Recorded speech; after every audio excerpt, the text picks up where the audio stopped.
Rem is the obvious choice. After starting off on the wrong foot, or arm, she is the only character to be an unshakable support for Subaru. She is someone who understands him fully, buys into his mission and worldview, and as a result will stand beside him no matter what harebrained scheme he comes up with. You can see the evolution of her trust go from murdering him because of a bad feeling and off smell, to being entirely accepting of his very suspicious knowledge of all things. In addition to her fierce loyalty and belief in all he does, she's also an invaluable asset.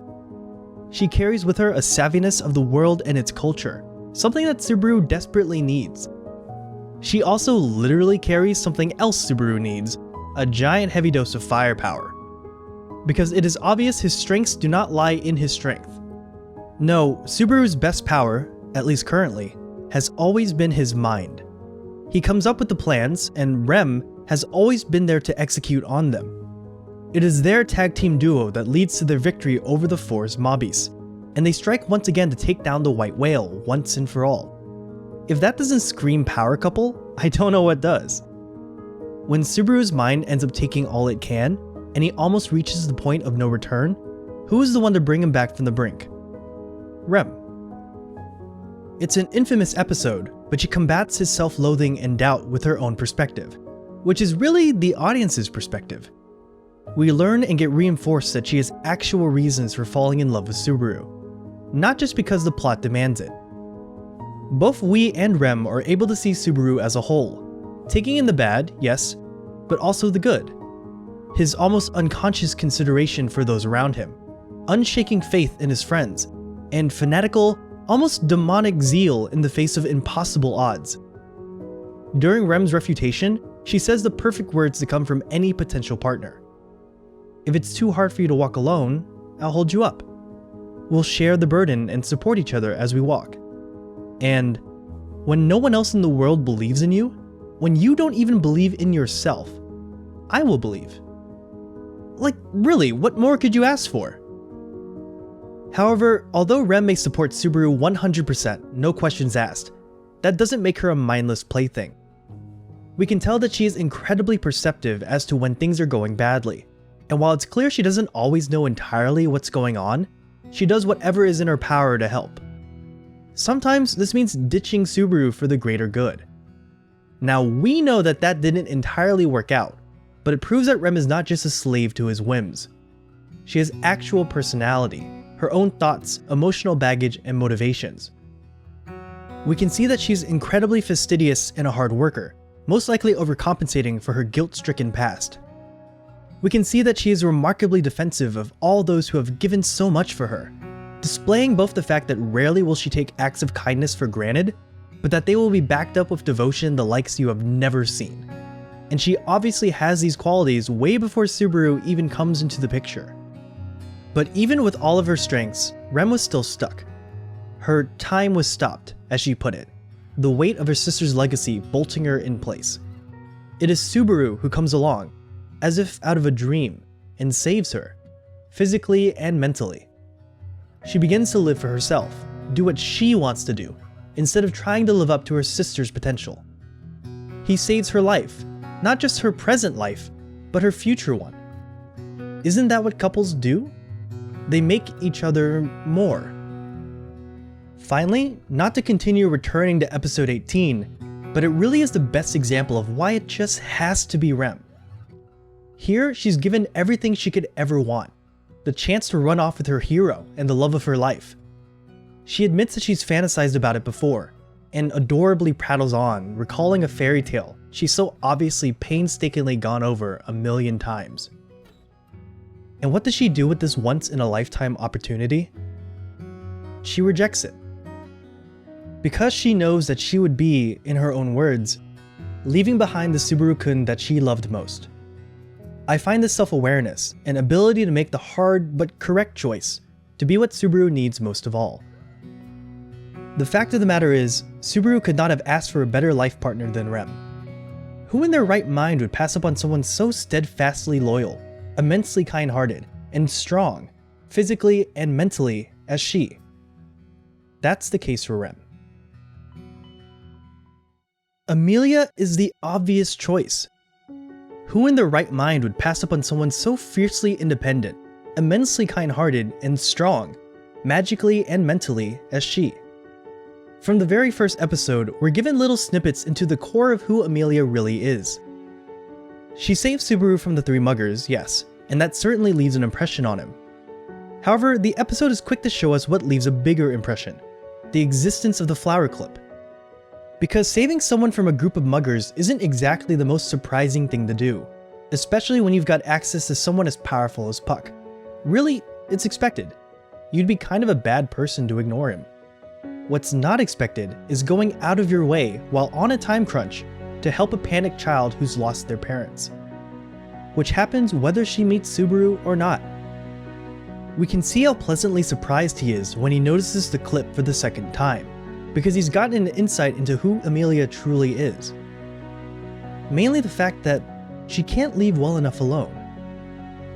Can't leave well enough alone. Does that sound at all familiar to you?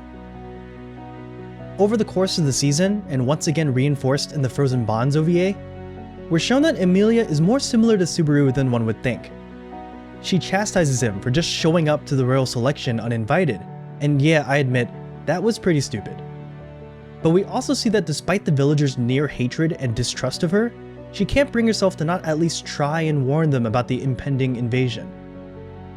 As mentioned, this also mirrors her behavior in the OVA, where despite the best course of action being not to involve herself in the business of others, she can't help but sacrifice her reputation in order to protect the village. That's just who she is. It is because of this that she and Subaru get into that fateful argument. She explains to him that she is not looking for a protector, guardian, or even safety net. She can protect herself just fine. In fact, they can protect each other. Instead, she is looking for someone who can support her on equal footing. Treat her not as a trophy to be won, but as a partner to journey forth with. And you know what? She tells him this. She doesn't run away or try to ignore his wrongdoings. She actively confronts him and calls him out for being an idiot. The fact that the show refuses to allow Subaru the luxury of undoing this moment sends a remarkable message. Fights happen. Conflict is a fundamental and necessary part of every relationship, and you can't pretend that you'll be able to avoid it forever. Instead, Subaru and Emilia are forced to deal with it, and grow from it as a result. Because Emilia isn't exactly free from fault here, having been the one enabling him all this time. The ending theme of Stay Alive showcases her contemplating her actions and meditating about the future in solitude. What is a relationship but the mutual and symbiotic growth of two people? Emilia's life basically started from zero, and she suffered an almost incomprehensible amount of hardship. Despite this, she's been able to ascend to the point of becoming a candidate for the throne. That's just an example of how diligent and hardworking she is. We can see time and time again that she absolutely refuses to be given handouts. If she's gonna be king, it won't be because Subaru is there to fight her battles, but because she herself has made her case. This stubbornness and refusal to compromise on her ideals continues to be almost Subaru-esque, and it's no wonder why he's so drawn to her. She is someone who is almost frustratingly kind-hearted, rising above prejudice to defend those who couldn't care less about her. I find this self-awareness, and the ability to make the hard but correct choice, to be what Subaru needs most of all. Finally, Emilia has been the only constant in Subaru's life. Just like how no matter what timeline, she will always have that flower clip, Emilia is a landmark from which Subaru can get his bearings. In contrast, someone like Rem started off more as a side quest to be completed than an actual pillar of support. Not to say that their current love and friendship isn't genuine, but in contrast to Emilia, his first impressions of Rem are plagued by uncertainty and betrayal. We can't forget that Subaru first and foremost is an otaku, and despite the countless wake-up calls, he must hold the notion somewhere that Emilia is the heroine of this story. And also, well, the fact that he tells us outright. I love Emilia. I want to see Emilia smile. I want to be of help to Emilia's future. If there's a bleak and painful future waiting for her, I want to take her away to a future where we can all laugh together. The fact of the matter is, to Subaru, Emilia suffered enough. and she could not have asked for a better person to take on some of that suffering. That is the case for Emilia.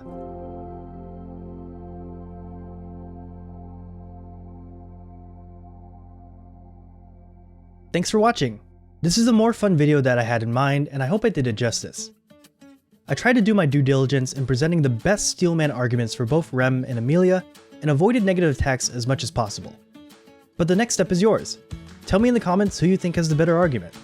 Did I leave some things out? Was I able to change your mind? Probably not, but a guy can dream. In addition, this video has been brought to you by Bakuretsu. They're an online studio and clothing brand that specializes in low-key anime-inspired streetwear. I've bought from them even before they sponsored this video, simply because their designs are so slick and understated. They do a great job of towing the line of showing off your fandom in a fashionable way, not to mention being comfortable to wear.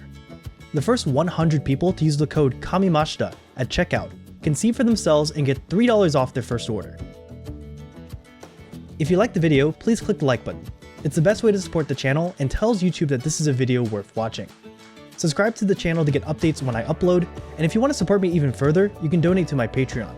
Special thanks to Fluffy, Pottery, Teddy, Uroli, Stucky, Talony, Quakey, and Irvi for their support. And of course, if anything I said was wrong, I'm sorry. I must have stuttered.